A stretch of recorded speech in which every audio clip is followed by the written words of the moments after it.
But only one. I feel like there are only so you guys should have put your hands in that. Yeah, I think that's the best. Everything in there is just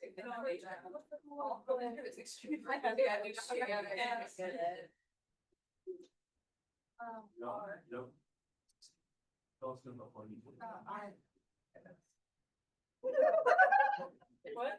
Oh. What I did.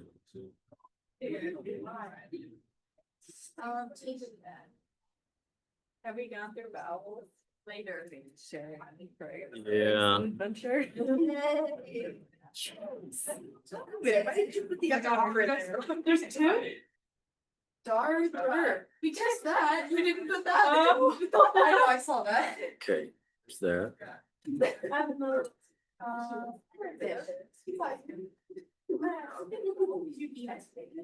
Go. Boom. There's that. Slide. And we're all set. There we go. Okay, we are good. So, yeah, you can use the controllers if you want, but you feel free to use this if you want. This should. Yep, there you go. Very good. Yeah. So I think we're all set. I'll introduce you. Awesome. And we're good to go. Welcome, everybody. Thank you for coming to week, what is it, 6 now of our Stone Lab seminar series.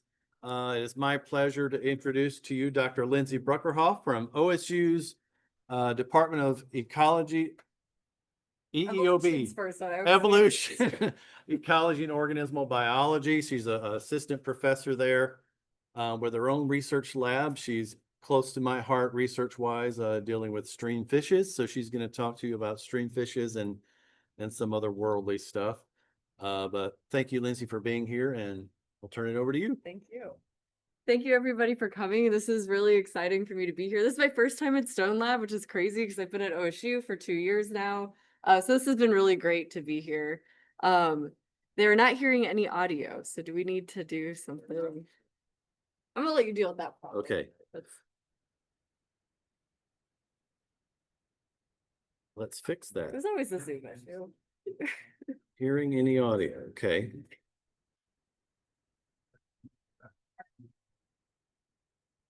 Not you doing. Okay, so JN is hearing audio fine.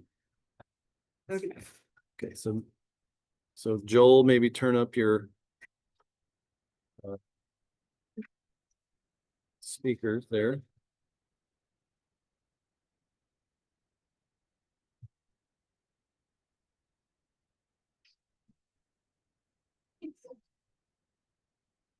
I think we should be good to go. All right. Okay, Let's go for it. Okay. Well, thank you again. Long thanks. Very excited to be here. It's been really awesome to hear about some of the REU research occurring up here this summer. I've been really impressed, and I'm hopefully excited to talk to more of you this evening. So today I'm going to talk about how fish respond to variable environmental conditions. Classic ecology question, right? But thinking about how rivers have really extreme changes in things like flow and temperature and how fishes deal with that. And so the pictures up here, you can see this is the same stream in the same spot. You can see one with kind of high, medium, and really low flows.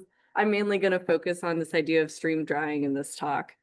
But this idea of environmental variation has been, really in the news a lot lately. If you've been following anything about the devastating floods in the Guadalupe River in Texas, we've seen this, massive flow events, right? So not only are us people dealing with these really high flow events, but fishes have to deal with that too.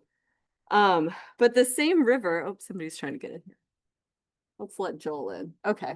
But the same river, if you go back and look at news articles from a couple of years ago, I found this news article from 2022, same river, where they're really concerned about the ability for people to do recreational tubing on this river because water conditions were so low, right? So one of the fun and difficult parts of working in rivers is that we just see this extreme variation, right? And I'm mainly going to be focused on this drying side of things today. So I'm just interested in how do streams deal with, or how do organisms in streams deal with all this extreme variation? One strategy might be stick it out, right? So you just stay and you hunker down in those extreme conditions. And that's really going to be driven by whether or not you have the physiological and ecological traits to do that, right? So can you handle in a drying stream, for example, really high temperatures and really low DO values? Are the resources you need there? Can you reproduce in those environments? Or alternatively, you can move out, right? So the main traits going to be that are going to be important there are your swimming ability, obviously, if you're a fish or a crayfish. Behavior, can you cue in to those extreme events that are about to occur? Maybe you're reproducing somewhere else, right? So this is kind of where we get an idea of different age or life stages of organisms using different habitats. And then under both of these strategies, the importance of biotic interactions is also likely important too. So this is nothing new, this idea of, sticking it out or moving and kind of what all's driving where species are in the landscape. If you've ever taken a basic ecology class, we typically think about this in the idea of ecological filters, right? So what drives what species are at a site is typically based on the regional species pool, which are all the possible species that could be in an area. And then we have constraints like, can a species reach that area based on dispersal? Are the habitat conditions correct? And then those biotic interactions. However, typically when, and kind of historically, when we think about ecological filters, most studies on this are really thinking about these like really long time spans or broad spatial extents. So for example, it's really easy to think about species or think about these filters and how they drive like a species distribution, right? So this map is just a whole bunch of stream samples in Ohio, and those blue points are observations of river red horse, which is a cool riverine sucker species, right? So it's really easy to kind of think about some of the filters that might drive this distribution at a large spatial scale. But when we think about like this extreme environmental variation, these filters are constantly changing at pretty short spatial or short temporal scales and fine spatial scales, right? So these kind of filters can vary a lot even within a year in a river system. So that's what I'm kind of focused on, is thinking about this short-term extreme variation. So like I said before, I'm mainly going to be focusing on stream drying. And if we think about stream drying within a river network, so here's can draw in river network, we can think about these environmental variation changing across space and time, right? So we might start off where a river network is all connected to each other, right? So we have flow everywhere, there's no stream drying, everything's connected and happy. And then maybe at the end of summer when things get really hot and dry, we have streams that dry a lot, which would be in red there, versus some that dry a little bit in light blue there, kind of distributed without that stream network. But then at some point, it's probably going to re-wet again, right? The rains hopefully eventually will come. So we have kind of the series of filters, both from a environmental standpoint occurring as well as dispersal, right? Because when streams dry, it makes it harder for organisms to move, occurring across space and time. And so that's what I'm really interested in thinking about. So two of kind of the big, broad questions we're going to attempt to answer today are one, thinking about community composition. And I'm going to say that a lot throughout this talk. And what I mean by community composition is both which species are at a site, as well as kind of the dominance patterns or like relative abundance of those species, right? Which species do we see more of? Which ones do we see less of? And just how many species are at a site? So do we see predictable cycles in community composition in response to these changing environmental conditions? And then because, one of our hypotheses going into this is that movement and colonization is going to be a big driver of those community changes over time. So what is the role of movement in colonization? So today I'm going to talk about 3 studies, and hopefully I can get through them all. Hopefully I didn't cram too much in here, but essentially trying to get at 3 different objectives. So first, we're going to talk about what I'm going to call the life cycle of an intermittent or drying stream. So thinking about as streams dry, and if we think about that stream network with some streams that dry a lot, some that dry a little bit, can we characterize the kind of life cycle of what happens in those streams across a year and kind of compare them across a drying gradient?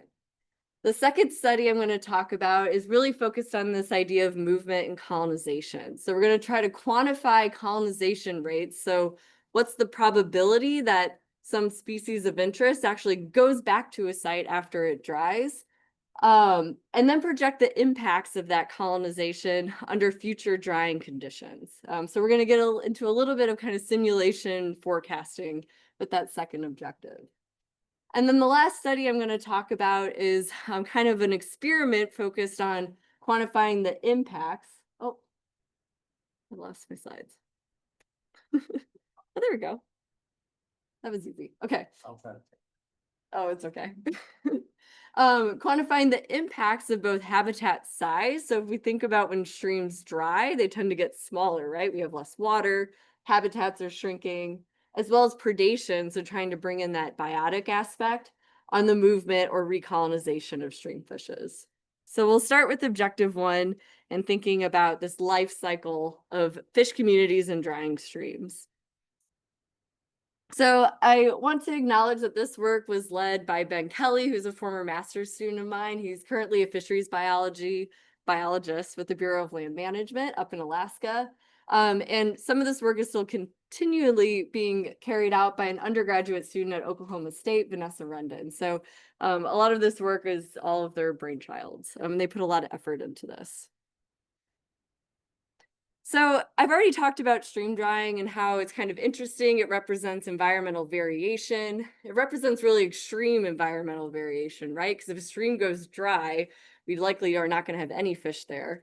But it's also really important to think about just because it's becoming more prevalent across the world and of course in the US. So this is a study where they just kind of quantified with USGS stream gauges both how long streams are going dry and when they're going dry. Question.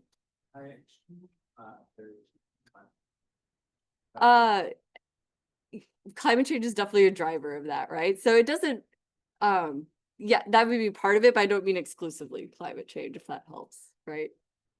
Does that make sense? Okay. But stream drying, a lot of that's driven by climate change, right? The fact that it's becoming more prevalent. So we're starting to see streams dry both earlier and more streams going dry across the US.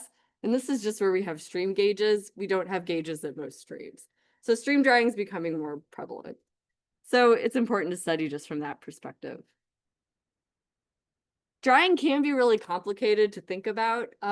If we think about, all the attributes or ways we can characterize drying, we can think about when does a stream dry? How long is it dry? Does it dry and then re-wet? There's a whole bunch of different things we can think about.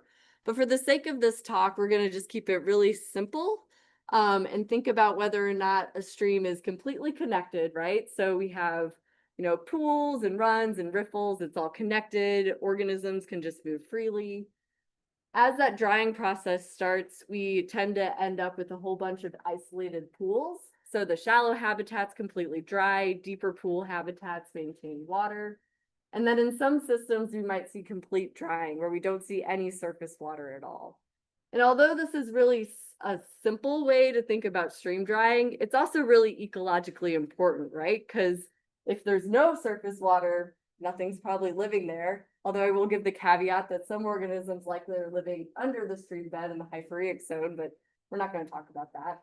But that could happen.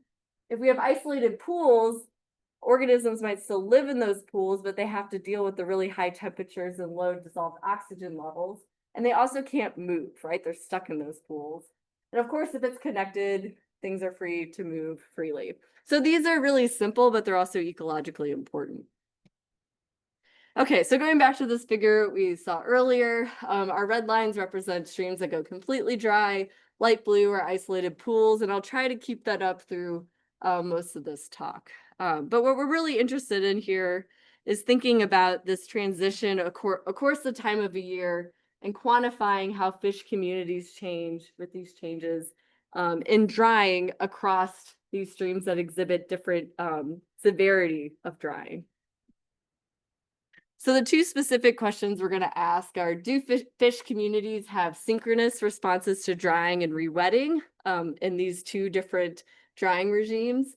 And does recovery, so if we think about once things re-wet, fish and crayfish communities differ between these different drying regimes?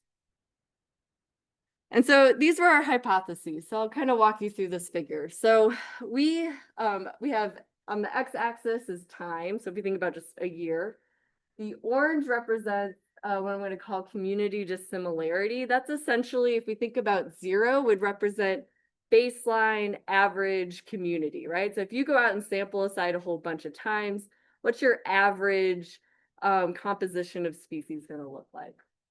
As that number gets closer to 1, that means that that community is more different than that baseline condition.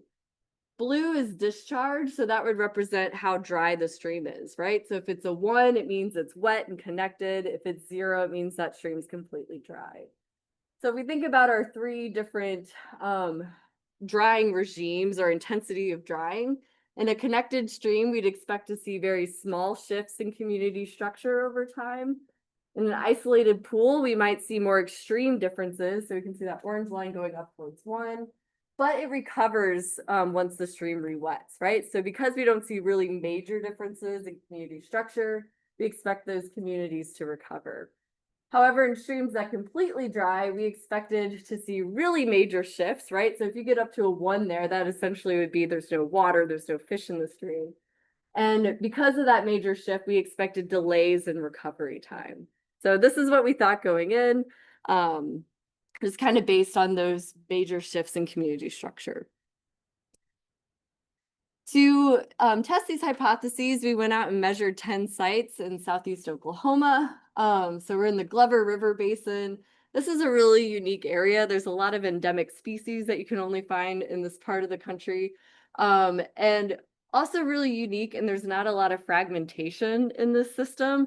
If you work in streams, it's really hard to find streams that don't have low head dams or road crossings that are blocking fish from recolonizing. And we actually mapped out all of the barriers in this system and were able to find sites that were completely connected to one another. So really rare and difficult to do. We were very excited about this. So we went to all 10 of those sites. We put out all of these monitors and sensors to track whether or not the streams were dry, connected, or had water in isolated pools. So we used both sensors as well as cameras to track drying. And then, of course, we sampled fish and crayfish communities over the course of that year. So we went out 7 times to track what was happening in those communities. And so this was pretty fun. We just used like backpack electrofishing and seining and just got to, capture a lot of fish. Lots of fun. Okay, this is an ugly plot, but we're going to dive right into results. So we have our 10 sites. So that's what each one of these panels is. On the x-axis is time, and the y-axis is just like those hypotheses slides where we have 0 to 1. And that black line is essentially like the orange line in those hypotheses slides. So if that black line is up to 1, it means we don't have any fish in the stream. If it's at 0, it means it's most similar to our baseline condition. The dotted lines are the hydrology, which you don't need to pay too much attention to. That weird orangey salmon color, it looks more orangey on this slide, are when streams were isolated pools, and the red is when they were completely dry. So this is a lot to look at, but essentially one of the main take homes, if you just look at those black lines, is that fish community structure varied a lot as streams dried. This is what we expected. That's not too surprising. We thought, as things dry, species composition would change. But we were interested in looking at the synchrony, or like whether or not those lines kind of are changing together across those the streams that dried to isolated pools or that fully dried. For streams that fully dried, we saw that they actually were pretty synchronous, right? We lost all of our species, everything dried up, and they started to recover. And we saw that a statistically significant effect of that at 3 out of 4 of our sites. The one site that we didn't see that synchronous response actually only dried once. So if you look at those red lines, it only dried once during that time. So it kind of makes sense that it might be a little bit different, right? Slightly different drying regime. If we look at our sites that dried to isolated pools, actually only 2 of them were synchronous and the rest were doing just their own thing. And the 2 that were synchronous were also our largest sites. So this perhaps also isn't too surprising. If you've spent any time in a river or stream and you've been in a pool, sometimes a pool is, you know, pretty shallow. They can be really deep. They can be big. They can have lots of log jams or root wads in them. So isolated pools can be really, really variable. And we think that's what's driving this asynchrony between what happens over the course of a year in these isolated pools. So we kind of see synchronous responses in some, asynchronous responses in our streams that dry to isolated pools. Next, we were interested in thinking about recovery after drying. So if we just go out and think about what's happening before drying, during drying, and after drying. After drying, are our stream communities similar to what happened before? So do our communities recover? And for this question, we looked at both our crayfish and our fish. And we had a couple different metrics to describe fish community structure. We looked at fish richness, which is just the total number of species at a site, the total density of fish. So if you just look at corrected for habitat size, the total number of fish at a site, fish community composition. So this is the abundance of each of our individual species. And then we looked at total crayfish density.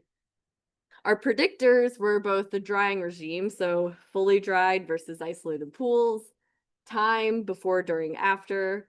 And then what we were most interested in was this time by drying effect, right? So we expected, if we go back to that hypothesis slide, that our streams that dried to isolated pools would fully recover, but our ones that completely dried would not recover.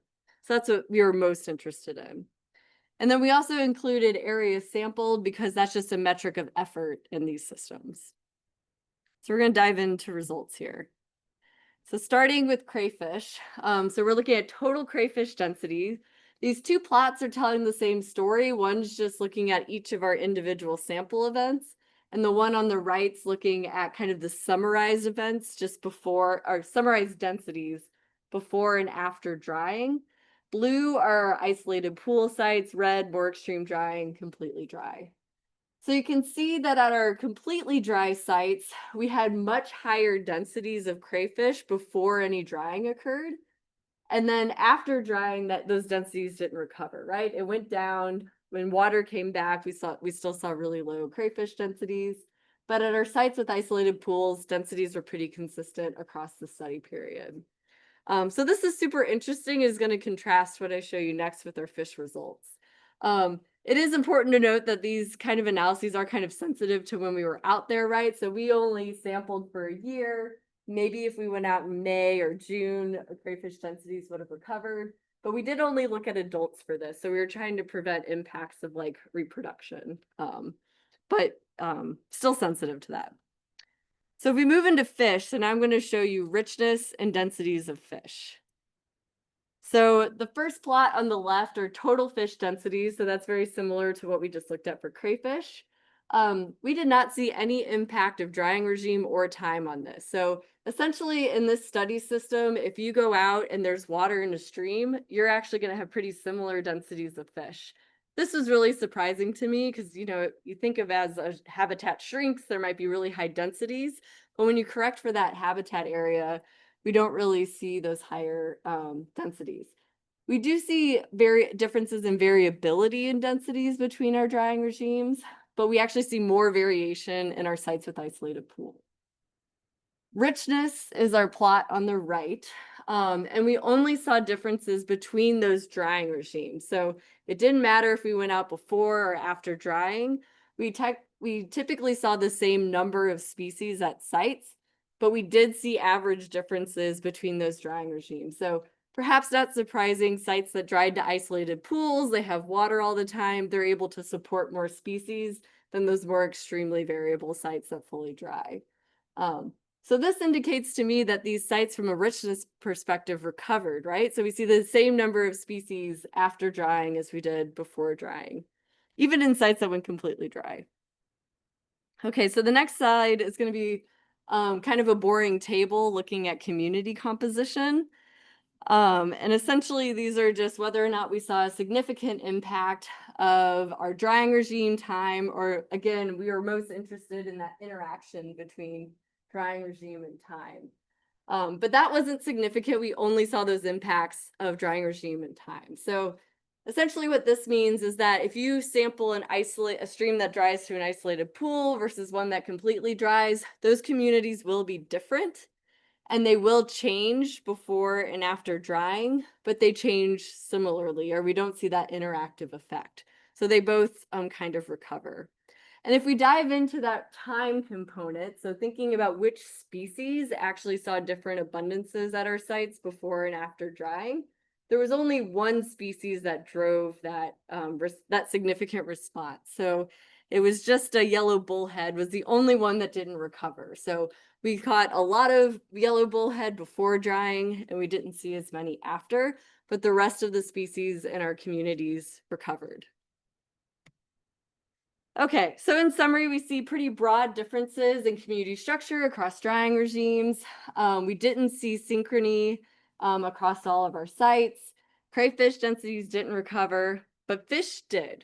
And most species abundances tended to recover after drying. And so this kind of led us into the question of thinking about that movement and recolonization is likely playing a really important role in this recovery post-drying, and thinking about how patterns of drying over time influence persistence across a river network over time. So another way of saying that is, can observed colonization rates or species recolonizing a stream keep up with increased drying? So this brings us to objective 2. Okay, so 2 questions I'm going to tackle here. One is essentially what I just stated to you guys, thinking about current levels of drying. So we went out to this study system, we measured fish communities for 1 year, and we saw that about half of our streams dried completely, half dried to isolated pools. If we repeat that drying intensity year after year after year, do we predict that all of our species would persist based on estimated colonization rate? And then second, we wanted to do a scenario where we actually increase the amount of drying. So all of our streams are completely drying in the summer and then re-wetting in the fall, and seeing if species can persist across the network. I'm not going to spend a lot of time on the methods, but I'd love to chat with folks after if they're interested in this. I'll just give a plug that there's some really cool quantitative stuff you can do just with going out and sampling fish repeatedly.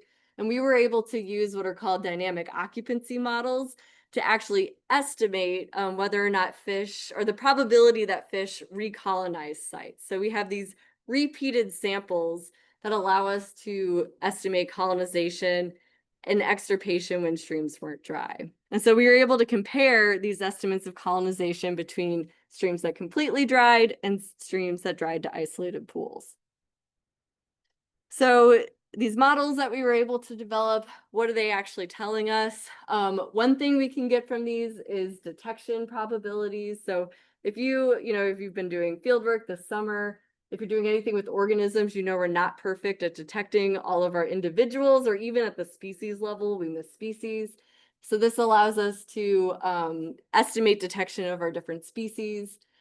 We're also able to estimate just the proportion of sites, which is called initial occupancy, that each of our species was in at the beginning of our study, right? So you can essentially think, what's the effect of those isolated pools or complete drying on each of our species? That's our starting point.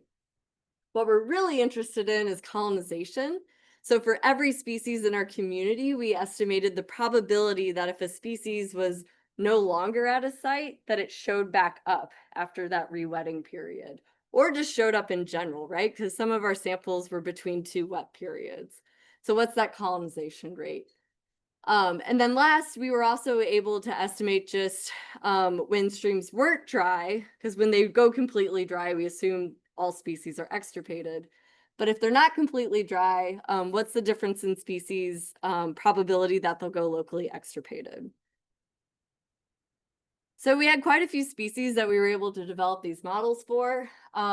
I won't like walk you through all of these. A lot of these are common and are here in Ohio too.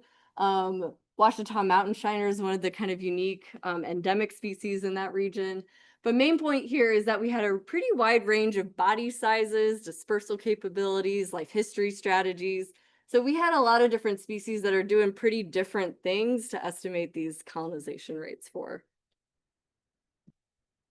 Okay, so going back to our questions, essentially what we're going to do is we're going to estimate all those parameters I just said, and then forecast 10 years into the future under our current or observed drying regimes.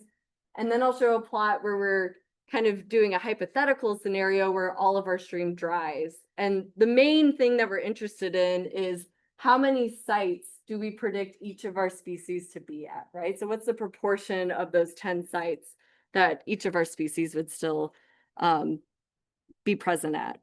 So first I'm going to show you just the estimates of those colonization, extinction, and occupancy, and then we'll go into those simulation results. Okay, so we'll start with initial occupancy. So again, this is just the proportion of sites that each of our species was predicted to be at, whether or not the stream was dried to an isolated pool or whether or not it completely dried.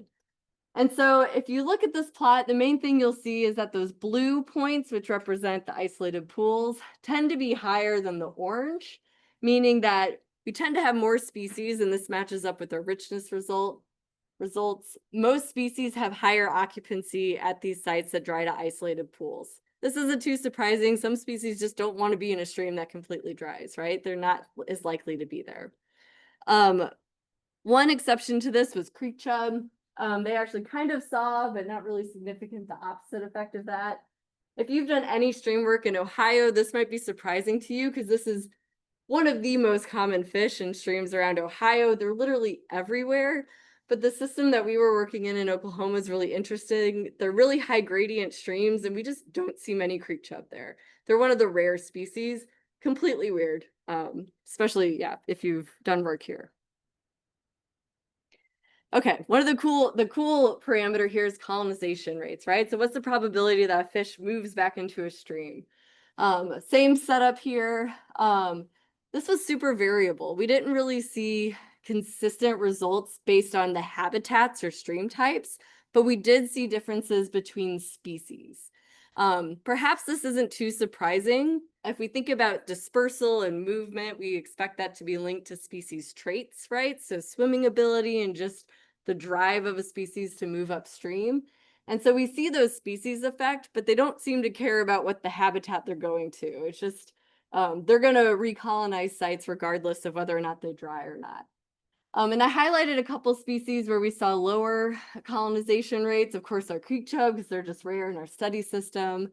Yellow bullhead was, kind of one of the lower ones, and that kind of fits in with that lack of recovery that we saw in that first objective I talked about.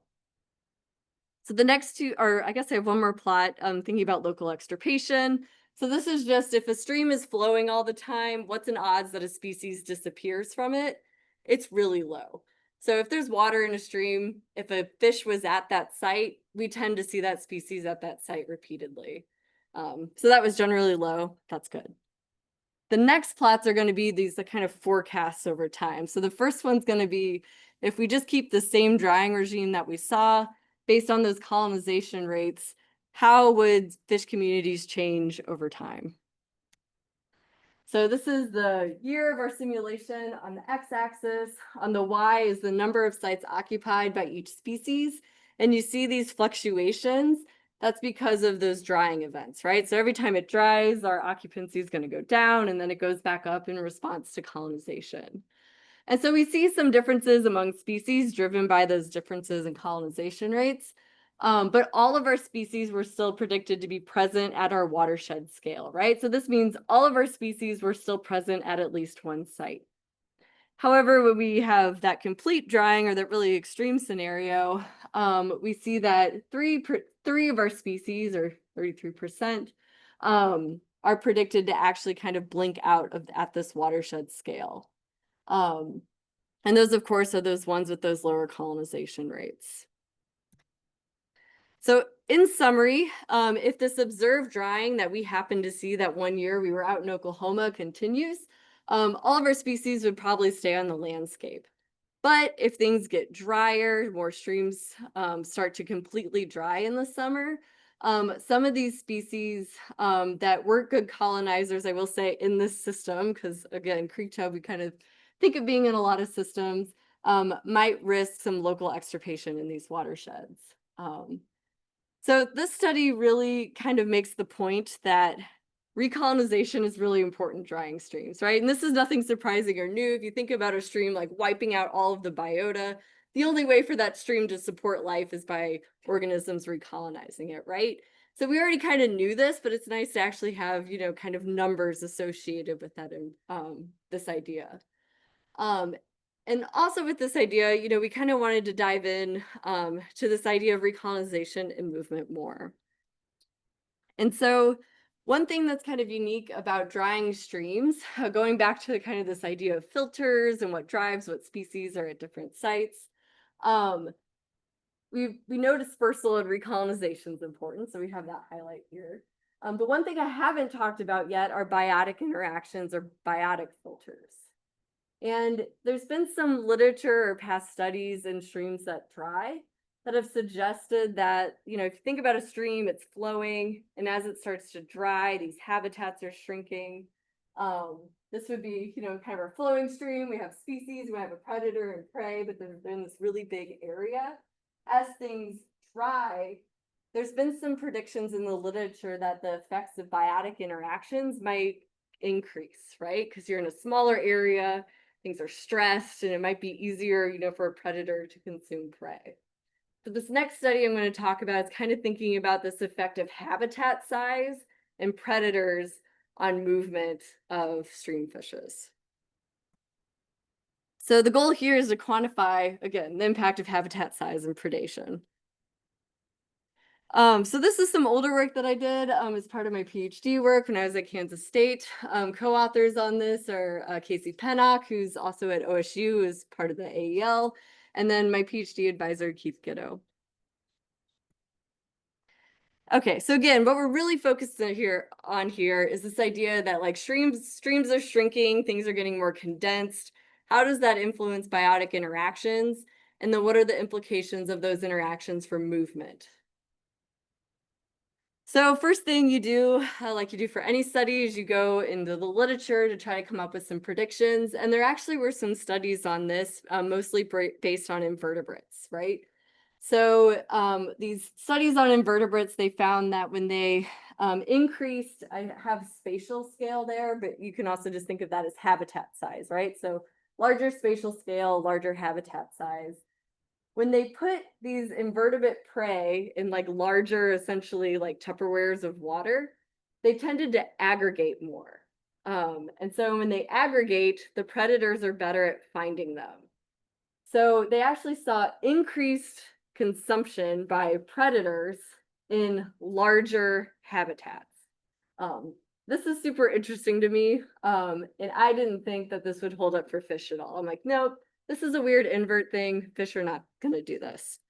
So I made the opposite predictions. I predicted that as we went from smaller habitats to larger habitats or from fine to coarse scales, that our consumption of our predators would actually decrease, right? So this is the idea that if you put a fish like a bass in a bucket with a tiny, minnow, the bass is going to eat the minnow, right? They're in a small space. They're just going to eat each other.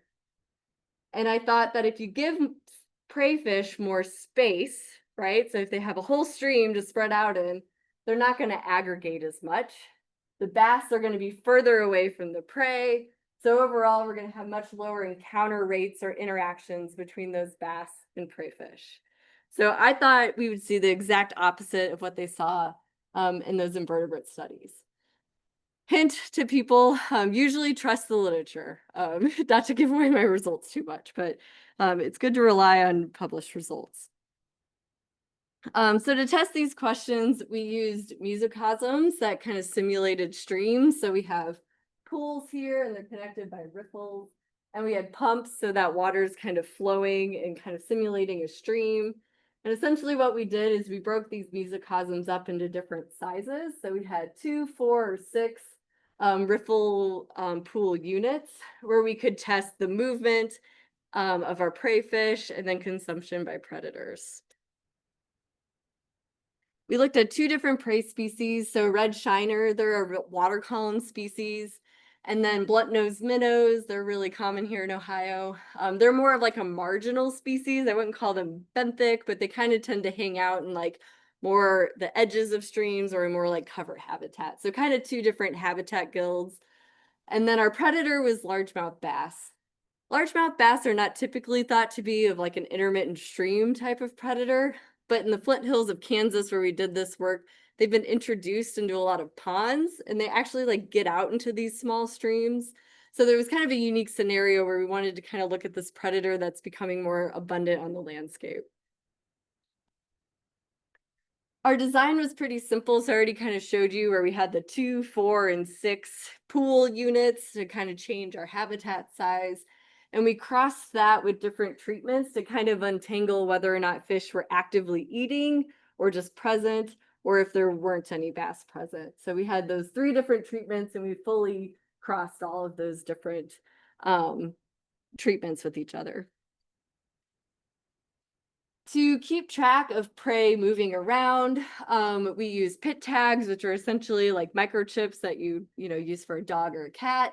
And then we put these antennas in our pools. So unless the fish were in a riffle, we knew where they were at all times. So these continuously track where all of our fish are. You can see our bass here. They really like to hang out under these antennas. They're kind of active structures, so fish are kind of drawn to them. Okay, I'm going to apologize. I'm going to go through a lot of these metrics really fast, but hopefully just the important ones when I get to the results will kind of stick out. But we measured a lot of stuff, right? So we looked at consumption by our bass, right? So how many fish are they eating in these different habitat sizes? Are they consuming more red shiners or more blunt-nosed minnows? That's diet composition. And then for our behavior metrics, this is where we're using all that tracking data. We looked at prey aggregation. So this is essentially, if you think of all of our pools of where we're tracking our fish, what's the max number of prey that we see in a pool? And we measured that on 8-minute time period. Spatial overlap was essentially the max number of prey that we saw in a pool with a bass. The selection index was essentially trying to get at our bass picking the pool with the largest aggregation of prey fish. So even though that spatial overlap will tell us what's the max number, it's essentially telling us the difference between that max and the maximum prey aggregation. And then what we were really interested in was also this prey movement, right? So how much are these prey fish moving in between the pools when these predators are present, and then also with these different habitat sizes. So I'm going to quickly go through a lot of plots, but I'll try my best to keep it short. Okay. So like I said before, trust the literature. We saw the exact same pattern that we saw with those invertebrates, where when we have larger habitats, so like our 6 pools, we actually saw more consumption by our predators. This was so surprising to me, and also surprisingly clean. Like that was a pretty strong relationship. But it didn't matter which prey fish we were looking at. So both red shiners, blunt-nosed minnows, both equally vulnerable to bass. They didn't care. They ate a lot of them, but they ate more in our larger habitat arenas. Okay, so this is a cool pattern. Why? So this is where our behavior metrics come in. If we start with aggregation, so again, this is just the max number of prey in a pool at a given time period. We saw big differences between our species. So I was also surprised by this. Our blunt-nosed minnows tended to aggregate more or school more than what our red shiners did. But we didn't really see a really strong effect of habitat size or whether or not predators were present or consuming on that. So species differences, but not habitat differences. Spatial overlap was really messy. We saw different effects for our different species. So for our red shiners, we saw that bass tended to pick pools with prey more in our smaller units. And you can see that the number of prey in a pool with bass is really low, right? It's like 1 or less. I think this indicates that a lot of our fish were hanging out in the riffles. While our blunt-nosed minnows, we tended to see more of those in the pools, and we had higher overlap with bass and kind of some complex interactions with whether or not they were actively trying to eat or not. So kind of messy relationships with spatial overlap, not a really good indicator of why we see that higher consumption in our larger habitats. When we get into that selection index, so a selection index of 0 would represent that the bass is always in the pool with the most prey, right? So either the prey are really bad at avoiding the bass, or the bass are really good. And the more negative it is, it means that there's more separation between where the bass are and those large aggregations of prey. And we did see aggregations of prey, and we saw those differences between species, but they tended to not be, we tended to see negative selection indices. So we saw some differences between our species and what was driving those indices, but in general, they were negative. Bass were bad at choosing the large aggregations. So we get to our last behavior metric here, which is movement. This is kind of our smoking gun. This is the exciting one, where we actually saw these large differences both between our habitat size. So if you put fish in larger habitats, they move more. So this is what I was expecting from the beginning. So this made sense. So you put them in larger habitats, they tend to move more. However, if there's a predator present, they really hunker down, right? So they are really afraid of those bass. And even though they're still moving more in those larger units, when there's predators present, they're still moving way less than when there's no predators present. So when you look at this graph, you see these really high bars with the no predators. They're much lower for the others. But this difference between, our 2 and our 6 pool, even when predators are consuming, we think is what's really driving those consumption patterns. Okay, so summary, we think that aggregation is mainly driven by species, not bass or habitat size. Prey tended to aggregate in pools that didn't have bass. And then importantly, prey movement was much lower when bass were present, but higher in those large habitats. And this led to higher consumption. So if you think about stream drying, right? So if a stream dries and then it's re-wetting, all of the colonization is happening, when these habitats are large and big, but that could be leading to higher consumption, right? So these results really beg the question of, can predators really impact the recolonization of intermittent streams? So we did this study. There wasn't any inherent drying in these studies. We just looked at different habitat sizes. So we really wanted to follow this up with questions like focused on that drying. So we're doing that this summer. I was actually in Kansas last week. We were setting up a mesocosm experiment. One of my current PhD students, Meredith, is going to be testing this, where we have our mesocosms again.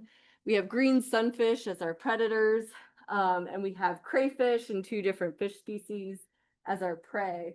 And we're essentially starting with these mesocosms with really low water, where there's no water in the riffles. And I had water on here, but you can't see them now. They're not showing up there. But anyway, so there's water in the pools, but not in the riffles. And then we bring that water up. We have our predator trapped in the middle pool, and we're tracking how many fish actually make it up to that top pool. So we're trying to actually answer this question of the impacts on colonization. Okay, so I haven't gone over, this is good. So overall, in conclusion, short-term immigration or movement out of systems seems to be a really important way that stream fishes deal with variable environments. Recolonization is really important and is key for keeping species across the riverscape with these really dynamic drying regimes. And then habitat size and predation might actually vary with stream drying. It might be really important drivers of colonization. So lots of people to thank. All these studies take a lot of people. I want to put a shout out to USGS because a lot of these, 2 of these studies were funded by USGS, and some of the current follow-up work we're doing was funded by the South Central Climate Adaptation Science Center. And I'd love to answer any questions. And I'm sorry I didn't leave us a ton of time. But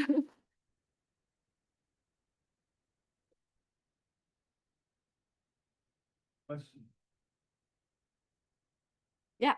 So for your third study, you mentioned the predation. So is one of the reasons why the bass are eating more because they're expending more energy to cover these wider habitats? That's a really good question and something we've actually been wanting to do a follow-up.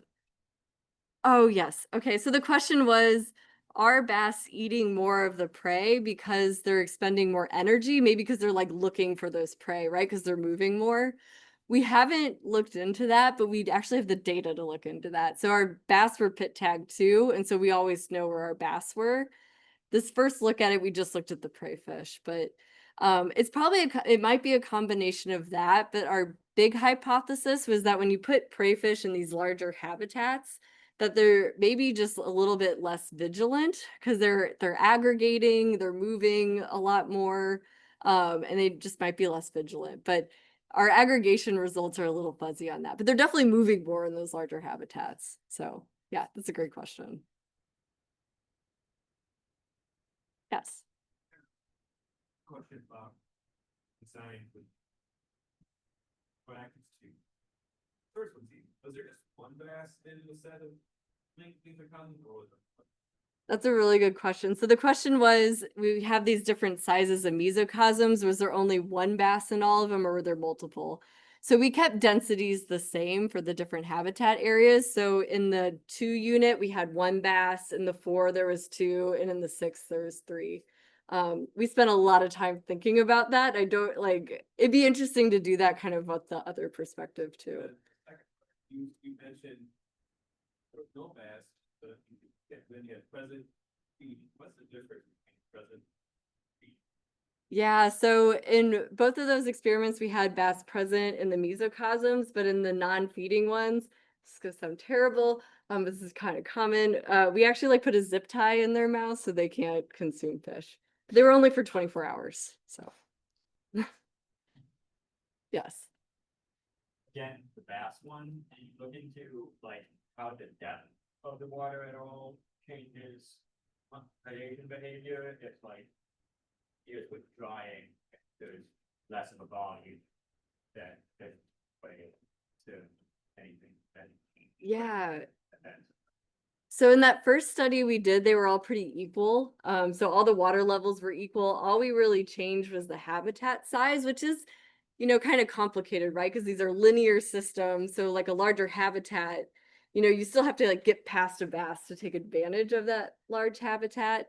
In this new experiment we're doing, we're actually like modifying water levels. Yeah. Think like for the larger scale habitats, they're less stressed than they are on the smaller scale, therefore they hunker down more, or do you think stress plays a role in it? It very well might, right? So I mean, that's kind of what my original hypothesis was, that when you have fish in these smaller habitats with the bass, they're just gonna be stressed and they're gonna get eaten more. But they definitely feel more comfortable in these larger habitats, and they move more in these larger habitats. So it's hard to say. We didn't measure anything associated with stress, but they definitely feel at least comfortable enough to move more. We do have a question on chat from Joel. When the fish density decreases, what is happening to these individuals? Dying, getting predated on, leaving before connectivity is compromised, or other? That's a really good question that I don't think we fully have the answer to. There's another student who's at Kansas State right now who's actually doing kind of long-term demographic studies in some of these streams that dry to look at survival rates at a monthly scale. And then also trying to look at immigration out of these streams or immigration out of these streams to try to kind of untangle that, right? So you know, our fish, you know, when are they leaving and what are the survival rates when they last? Some previous work that we've done in some drying streams where we kind of linked which species make it in these dry pools, because these things get crazy hot and the DO levels can just totally bottom out. Obviously the fish that have like the highest physiological tolerances tend to survive, you know, longer. Yeah. There's any modifications to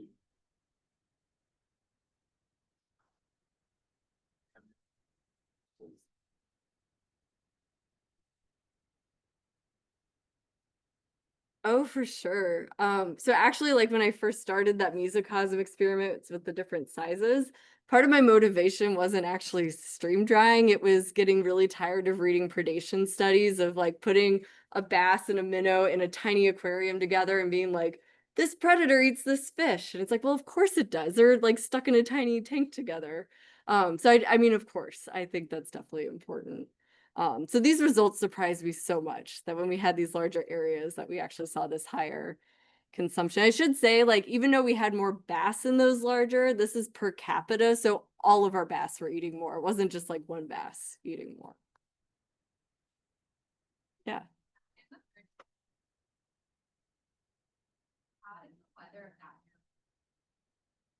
Can you repeat that? Sorry. There was only unfortunately a 1-year study, so we don't really know as far as, because you're asking what's the weather like between the different years and how that impacted stuff.